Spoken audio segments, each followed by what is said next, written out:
Hi hello friends, welcome back to home legal diaries. இன்றைக்கி இந்த வீடியோவில் தைப்பூசம் நான் வீட்டில் எப்படி சிம்பிளாக பூஜை பண்ணேன் அப்படின்றதான் பார்க்க போகிறோம். வாங்க வீடியோக்குள்ளே போகலாம்.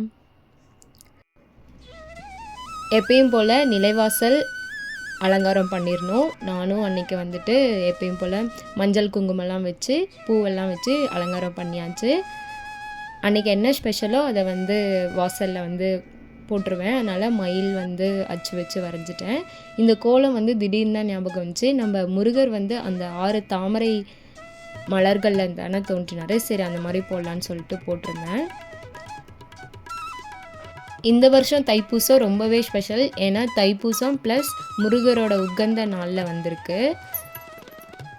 ஸோ நாம் ஃபஸ்ட்டு தைப்பூசம் பூஜை ஸ்டார்ட் பண்ணுறதுக்கு முன்னாடி நம்ம எந்த டைமில் கும்பிட்றோம் அப்படின்றத டிசைட் பண்ணிவிட்டு அதுக்கேற்ற மாதிரி நீங்கள் ப்ரிப்பேர் இதெல்லாம் பண்ணி வச்சுக்கணும்.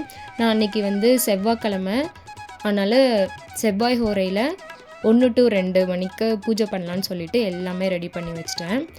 அதுவிக்கும் ஸ்கூல்லேருந்து வந்துடுவான். அதுக்கப்புறமும் நம்ம சாமி கும்பிட்டுக்கலாம் அப்படின்னு சொல்லிட்டு அந்த டைமில் பூஜை பண்ணியிருந்தேன். ஃபஸ்ட்டு நம்ம வீட்டில் ஏற்ற வேண்டிய விளக்கெல்லாம் ஏற்றிடணும்.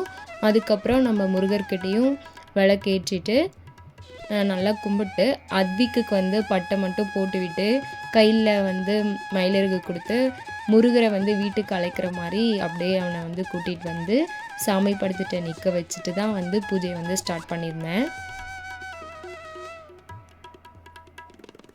அவனுக்கு 1 மணிக்கு மேலே தூக்கம் ஸ்டார்ட் ஆயிரும். ஸோ அதனால் கொஞ்சம் டல்லாக இருக்க மாதிரி தெரிஞ்சான்.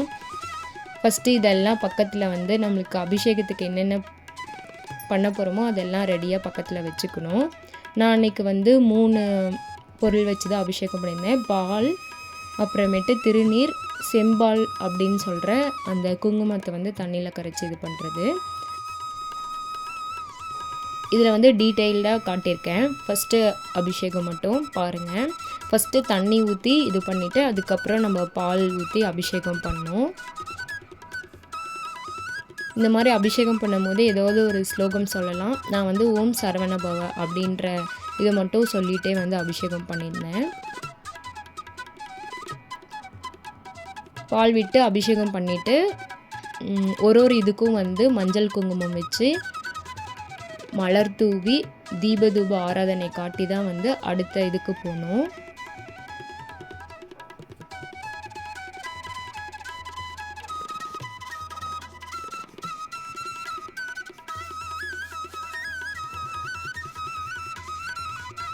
நம்ம அபிஷேகம் பண்ணும்போது அப்படியே ரொம்ப ப்ளசண்ட்டாக ஒரு ரொம்ப பீஸ்ஃபுல்லாக இருக்கும்.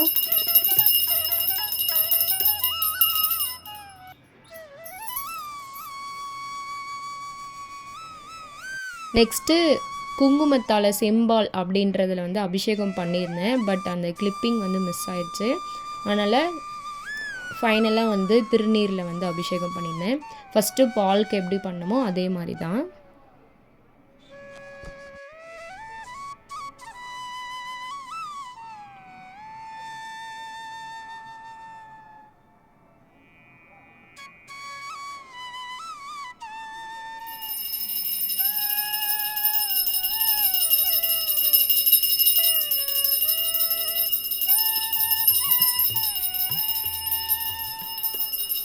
அபிஷேகம் இந்த மாதிரி தேன், பன்னீர், அதுக்கப்புறம் மஞ்சளில் பண்ணலாம். அதுக்கப்புறம் மாதுளம்பழம், இது மாதிரி நிறைய பண்ணலாம். நான் அன்றைக்கி 3 தான் பண்ணியிருந்தேன்.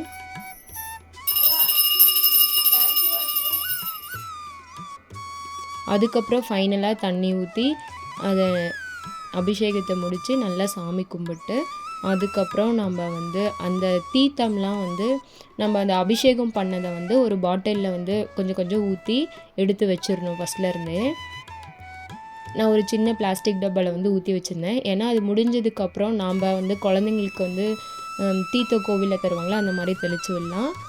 அதுக்கப்புறம் வீடு ஃபுல்லாகவும் தெளித்து விடலாம். அது ரொம்பவே நல்லது.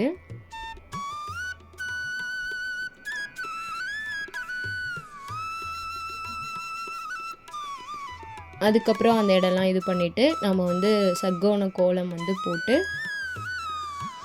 வெற்றிலை தீபம் ஏற்ற போகிறோம். ஸோ அதுக்கு கோலம் போட்டிருந்தேன். ஓம் சரவண பவ அப்படின்ற இந்த கோலம் தான்.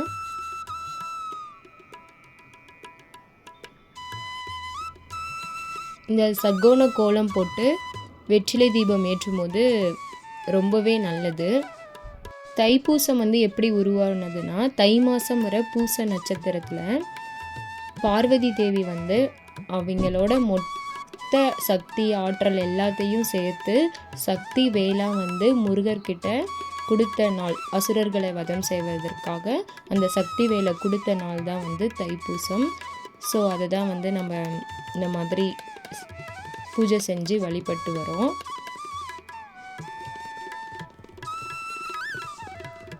அதுக்கப்புறம் நான் வந்து எப்பயுமே அரிசியில் வச்சு இது பண்ணுவேன். அந்த பிளேட்டில் வந்து முழுசாக ஃபுல்லாகவே வந்து திருநீர் கொட்டி அதுக்கு மேலே முருகரையும் வேலையும் வச்சுருந்தேன். அந்த திருநீர் வந்து நம்ம குழந்தைங்களுக்கு வந்து டெய்லியும் வந்து வச்சு விடலாம், அது ரொம்ப நல்லது. ஸோ அதனால் திருநீர் போட்டு வச்சுட்டேன். பூஜைக்கெல்லாம் ரெடி பண்ணிவிட்டு அப்படியே வந்து சைட் பையில் பிரசாதமும் வந்து ரெடி பண்ணியிருந்தேன். ரொம்பவும் சூடு ஆறிடக்கூடாது. அந்த சுட சுட பறக்கிற அந்த ஆவியில் தான் நம்ம பிரசாதத்தை வந்து முருகர் வந்து ஏற்றுப்பார். ஸோ வந்து ஃபைனலாக பூஜை ஸ்டார்ட் பண்ணுறதுக்கு முன்னாடி பிரசாதம் வச்சுட்டு வெற்றிலை தீபம் ஏற்றிட்டு அதுக்கப்புறம் அக்திக்கை கூட்டிகிட்டு வந்து சாமி கும்பிட்டுருந்தேன்.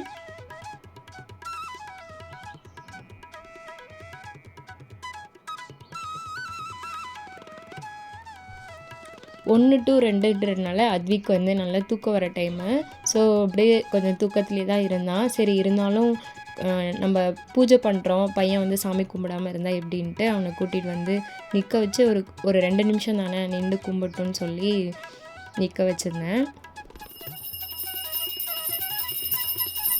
அதுக்கப்புறம் கற்பூரெல்லாம் காட்டி நானும் அத்விக்கும் வந்து சூப்பராக சாமி கும்பிட்டுருந்தோம். அவர் வந்து ஆஃபீஸ்க்கு போயிட்டார். ஸோ அதனால் ஈவினிங்காக வந்து கும்பிட்டுக்கிட்டோன்ட்டு நாங்கள் மட்டும் 2 பேரும் கும்பிட்டோம்.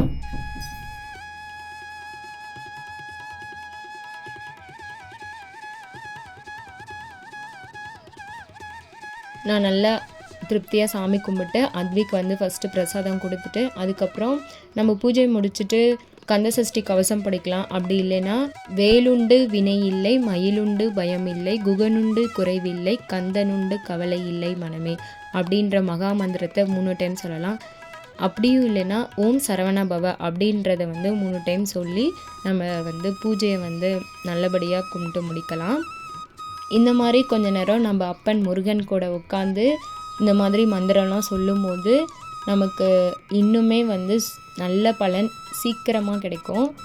எனக்கு அன்றைக்கி ரொம்பவே மன திருப்தியாக சாமி கும்பிட்ட அந்த ஃபீல் வந்து கிடைச்சிது. அன்றைக்கி இப்படி தான் வந்து நான் தைப்பூச பூஜை வந்து வீட்லேயே வந்து கும்பிட்டுருந்தேன். உங்களுக்கு இந்த வீடியோ ஏதோ ஒரு வகையிலையாவது யூஸ்ஃபுல்லாக இருக்கும், கண்டிப்பாக பிடிச்சிருக்கும். அப்படி பிடிச்சிருந்தா லைக் பண்ணுங்கள், ஷேர் பண்ணுங்கள், சப்ஸ்கிரைப் பண்ணுங்கள். தேங்க்ஸ் ஃபார் வாட்சிங். பாய்.